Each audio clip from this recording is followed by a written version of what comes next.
Hello and welcome to yet another Rover Crit mini podcast, brought to you by Gen Con. Gen Con, where all the games are. Great slogan. Now, for movie fans out there, you're probably all really excited for next summer, where we get, or no, next winter, next year. I think they got pushed, I forgot, for the next Star Wars movie. And of course, they've been making sure to make plenty of products for us to buy beforehand. You actually got to see two of those in action that were just announced this week, I believe. Yeah, yes, or this week and the last. Yes. Well, one of which was announced earlier in the week. The other was announced just yesterday during Gen Con. So very exciting. So these are both from Fantasy Flight. The first one I'm going to talk about that we actually talked about on our last regular podcast show is Star Wars Armada. So as we said on the show, if you're familiar with the game X-Wing, this is very similar. It's a miniatures game where you're controlling ships from Star Wars on a battlefield. So I got to see some of it, and the things that make it definitely different, first of all, is, as we mentioned also on the show, the movement on it. So in the original X-Wing game, you have just a cardboard piece. It's a static thing, and but depending on your movement, it's either a straight line or curved, and you follow along the path to where your ship moves. In this one, your ship actually has ratings for each step of the movement, and the movement bar has plastic joints on it that you can bend and turn. So you can kind of bank around and move with your ship as you go, depending on how good your ship is, how much wear it can take. It depends how much you can move. And aren't the same with shots?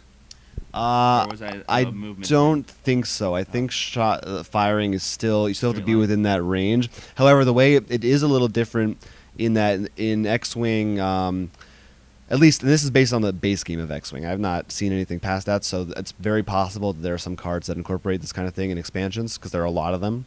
Mm-hmm. But it's a little more involved depending on what range the person is in, rather than just an extra or one less die if they're far away or closer.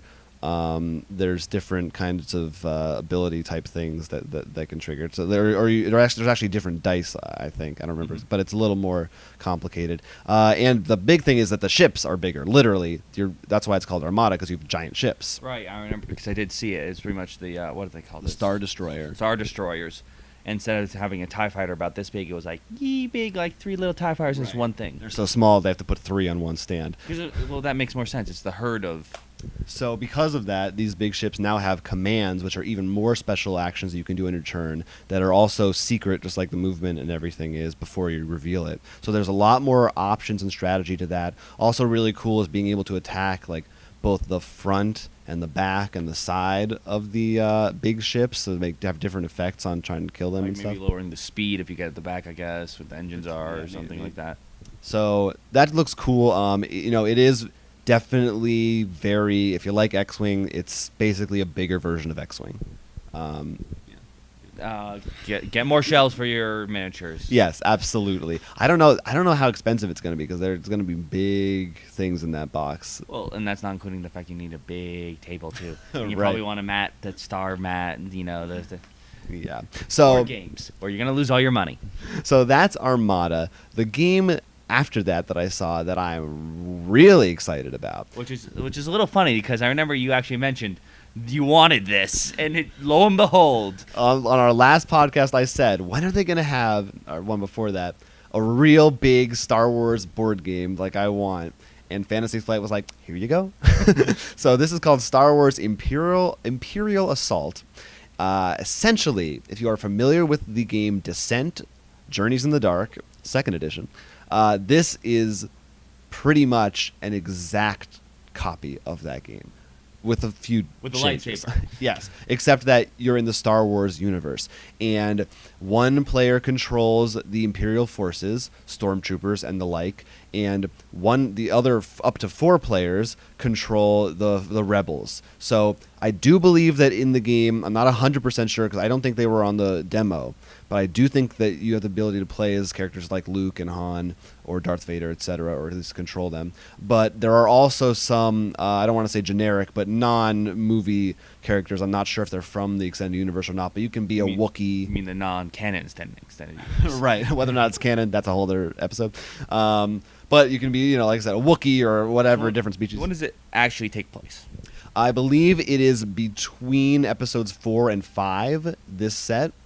Because I know there's some stuff, there's some Death Star stuff. But anyway, if you're not familiar with Descent, it is your roll and move. You have your characters have actions. You're fighting each other by rolling dice. Kind of a standard dungeon crawling type game with the boards can change all the time. Different tiles make up the map.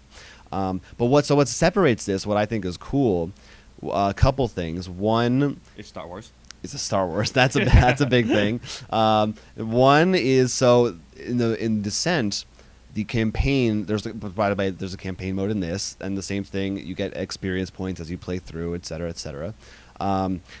You normally for Descent, each scenario, everybody reads it, and you find out what happens and what the rules are. In this game, it's more like Mansions of Madness or a Dungeon Master type thing, where only the Overlord, or whatever they're calling it in this game, gets to see the book. So you could go into a room and something might trigger that you don't know about.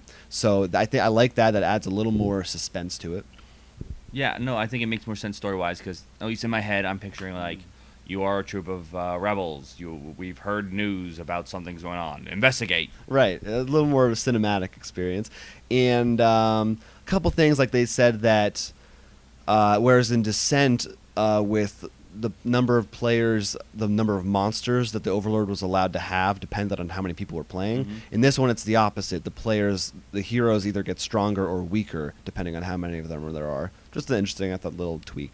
But other than that, largely it is Descent, which is it could feel a little lazy. It remains to be seen. From what I watched, it looked almost exactly the same. Well, to be fair, most of us included, we will do anything to see our favorite copyrights into games.